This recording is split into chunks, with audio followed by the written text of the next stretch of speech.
Hi ನಮಸ್ಕಾರ. ಅಲ್ಲು ಅರ್ಜುನ್ ಹಾಗೂ ರಶ್ಮಿಕಾ ಮಂದಣ್ಣ ನಟನೆಯ ಪುಷ್ಪ ಸಾಕಷ್ಟು ಸದ್ದು ಮಾಡಿ ಸಾಕಷ್ಟು ರೆಕಾರ್ಡ್ ಬ್ರೇಕ್ ಮಾಡಿತ್ತು. ಆ ಸಿನಿಮಾ ಈಗ ಸೀಕ್ವೆಲ್ ಪುಷ್ಪ 2 ಕೂಡ ಬರ್ತಾ ಇದೆ. ಅದರ ಕಪಲ್ ಸಾಂಗ್ ರಿಲೀಸ್ ಆಯಿತು. ಆ ಸಾಂಗ್ಗೆ ಸಾಕಷ್ಟು ಜನ ಫ್ಯಾನ್ಸ್ ಫಿದಾಗಿದ್ದಾರೆ. ಅಲ್ಲು ಅರ್ಜುನ್ ನಟನೆಯ ಬಹುನಿರೀಕ್ಷಿತ ಸಿನಿಮಾ ಪುಷ್ಪ 2 ಅಂಗಳದಿಂದ 2ನೇ ಹಾಡು ಬಿಡುಗಡೆಯಾಗಿದ್ದು, ದಿ ಕಪಲ್ ಸಾಂಗ್ಗೆ ಪುಷ್ಪರಾಜ್ ಹಾಗೂ ಶ್ರೀವಲ್ಲಿ ಹೆಜ್ಜೆ ಹಾಕಿದ್ದಾರೆ.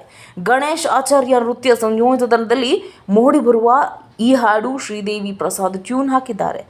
ಇನ್ನು ಕನ್ನಡ, ತೆಲುಗು, ತಮಿಳು, ಹಿಂದಿ, ಮಲಯಾಳಂ ಹಾಗೂ ಬೆಂಗಾಲಿ ಭಾಷೆಯಲ್ಲಿ ಸೆಕೆಂಡ್ ಸಾಂಗ್ ಬಿಡುಗಡೆಯಾಗಿದೆ. ಕನ್ನಡದ ಹಾಡಿಗೆ ವರದರಾಜು ಚಿಕ್ಕಬಳ್ಳಾಪುರ ಸಾಹಿತ್ಯ ಬರೆದಿದ್ದರೆ, ಮೆಲೋಡಿ ಕ್ವೀನ್ ಶ್ರೇಯಾ ಘೋಷಾಲ್ ಅವರು 6 ಭಾಷೆಯ ಹಾಡಿಗೆ ಧ್ವನಿಯಾಗಿದ್ದಾರೆ. ಪುಷ್ಪ ಸೀಕ್ವೆಲ್ ಟೀಸರ್ ಹಾಗೂ ಟೈಟಲ್ ಟ್ರ್ಯಾಕ್ ಈಗಾಗಲೇ ಭಾರಿ ಸದ್ದು ಮಾಡಿದ್ದು, ಇದೀಗ ರಿಲೀಸ್ ಆಗಿರುವ ಸಾಂಗ್ ಕೂಡ ಸೆನ್ಸೇಷನಲ್ ಸೃಷ್ಟಿಸುವ ಎಲ್ಲ ಲಕ್ಷಣ ಕಾಣ್ತಿದೆಯಂತೆ. ಅದ್ದೂರಿ ಸೆಟ್ನಲ್ಲಿ ರಶ್ಮಿಕಾ ಹಾಗೂ ಅಲ್ಲು ಅರ್ಜುನ್ ಹೆಜ್ಜೆ ಹಾಕಿದ್ರು.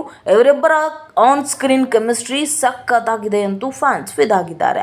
ಪುಷ್ಪ ಹಾಡು 100 ಮಿಲಿಯನ್ಸ್ ವೀಕ್ಷಣೆ ಕಂಡಿದೆ. ಕಪಲ್ ಸಾಂಗ್ ಕೂಡ ದಾಖಲೆ ಬರೆಯಲಿದೆ ಎಂಬ ನಿರೀಕ್ಷೆ ಚಿತ್ರತಂಡದ್ದು.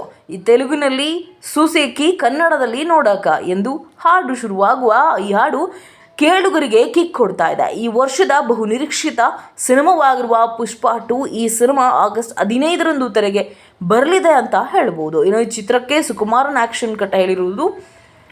ಮೈತ್ರಿ ಮೂವಿ ಮೇಕರ್ಸ್ ಅವರು ದುಬಾರಿ ವೆಚ್ಚದಲ್ಲಿ ಅಂದರೆ ಹೈ ಬಜೆಟ್ನಲ್ಲಿ ಈ ಸಿನಿಮಾವನ್ನು ನಿರ್ಮಾಣ ಮಾಡಿದ್ದಾರೆ.